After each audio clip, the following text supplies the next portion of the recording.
बाड़े मिथुन चक्रवर्ती निहार। काला काला साड़ी लावल पड़ल बाटे भारी, देखा देखा रन भाभी होता मारा मारी।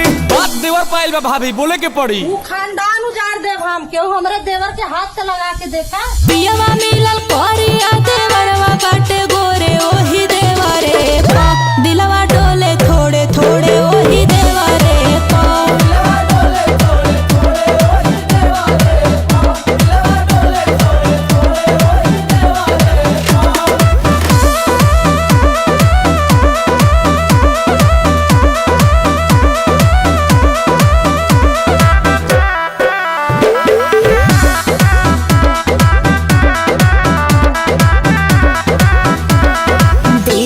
दहेज परहेज काहे करी, बाटे अभी एज मैनेज काहे करी।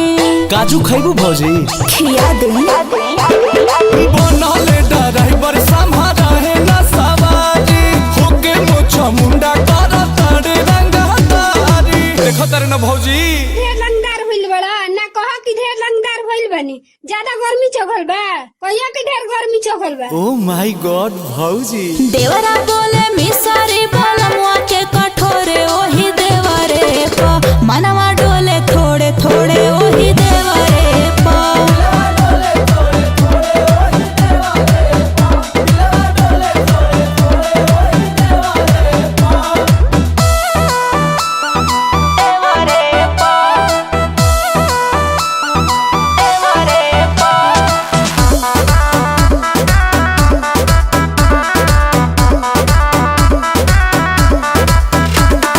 रहता जे अंकुश कॉलेज में संगतिया, लालू से बियाह के नयाइत नौबतिया।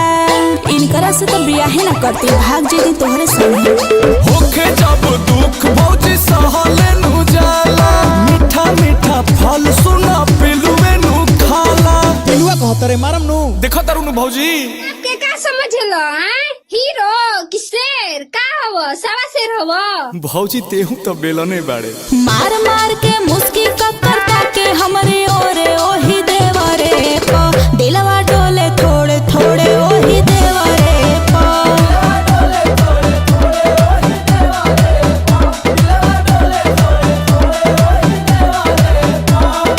जेकरा में दम बाजा हमारा के ताक दी, देवर रंगदार छाती गोलिये में दाग दी। पियवा मिलल कोरिया देवरवा बाटे गोरे ओही